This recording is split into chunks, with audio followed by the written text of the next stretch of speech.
Alors, tuto sur l'appareil Exoclim pour faire un test d'efficacité et un test de charge. Donc sur l'appareil, on retrouve donc l'appareil Exoclim qui va nous indiquer donc pour le test efficacité et le test de charge. La sonde de température qui fait température intérieure véhicule, hygrométrie. Les sondes de température qui seront placées en sortie de condenseur, en sortie d'évaporateur. Et les deux coupleurs. Coupleur basse pression, coupleur haute pression, ainsi que les EPI, équipement de protection individuelle, les lunettes, les gants. Donc on se retrouve avec un véhicule, une Peugeot 3008 HDI, avec un problème de climatisation qui fonctionne mal. En lecture défaut, on retrouve un défaut signal pression de climatisation. On est en présence d'une section de bac première pro et on demande une intervention sur un contrôle d'efficacité et un contrôle de charge.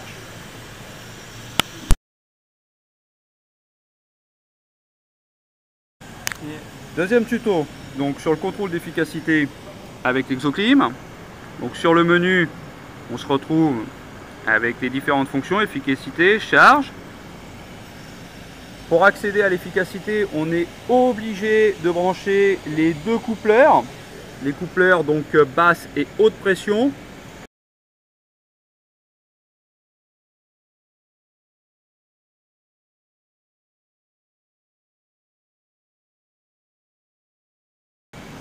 Pour valider le type de gaz du véhicule. Donc dans ce cas-là, le gaz R134. On valide sur efficacité.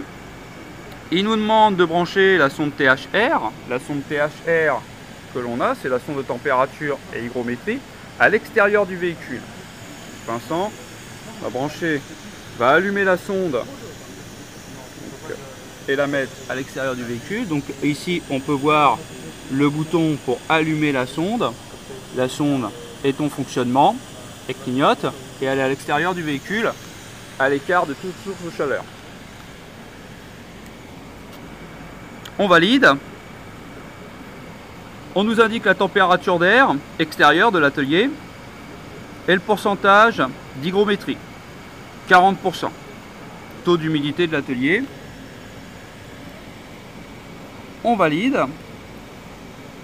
On nous demande de mettre en route le véhicule avec l'air conditionné en route, les vitres du véhicule baissées et la commande de température en position froid maxi.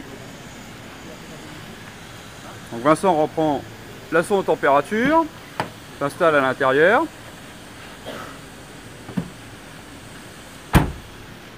Démarre le véhicule, positionne la clim sur auto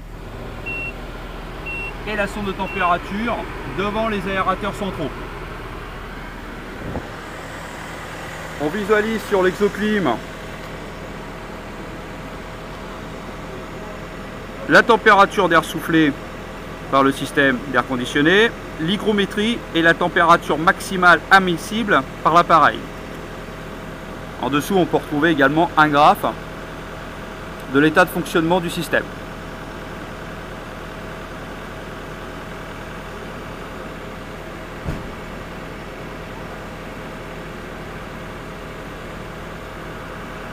Donc l'air soufflé correspond bien à la température maximale admissible.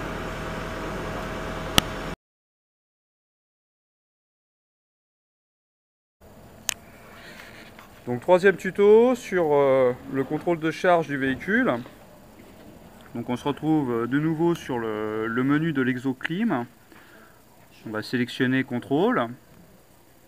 Donc toujours les deux coupleurs branchés, haute et basse pression, pour identifier le type de gaz que l'on a sur le véhicule, c'est-à-dire le R134. On valide. Donc on va descendre dans le menu sur le test de charge. On valide le test de charge. On nous demande de raccorder le tuyau, c'est-à-dire le coupleur haute pression au véhicule. et la sonde de température TK2, la sonde de température qui sera placée en sortie de condenseur. Sonde de température TK2 qui sera branchée au niveau de l'appareil à ce niveau-là. Donc on va récupérer la servante, on va s'approcher du véhicule. Tristan s'équipe, des équipements de protection individuelle, les lunettes, les gants.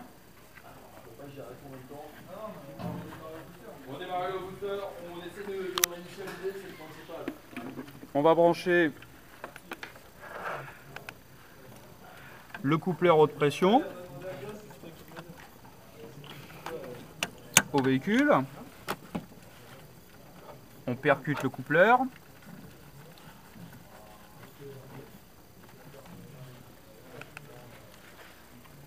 On récupère la sonde TK2 que l'on branche à l'arrière de l'appareil.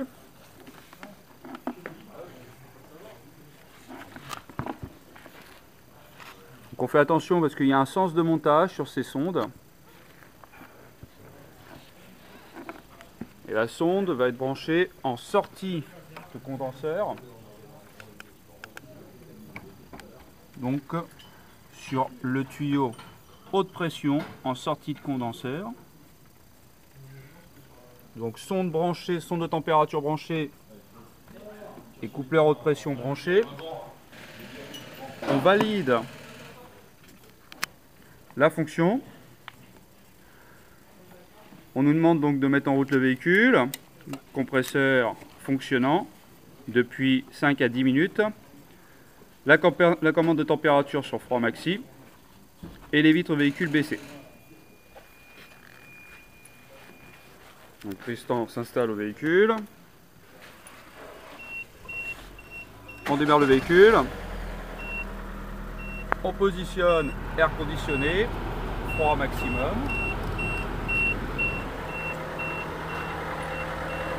Et on va aller vérifier au niveau de l'appareil. On valide la fonction et on va vérifier au niveau du graphique de l'appareil l'état de charge du véhicule. On retrouve les pressions haute pression du système, la température en sortie de condenseur, l'état du sous-refroidissement qui doit être compris entre 5 et 15 degrés, et la tête de charge du véhicule, représenté graphiquement.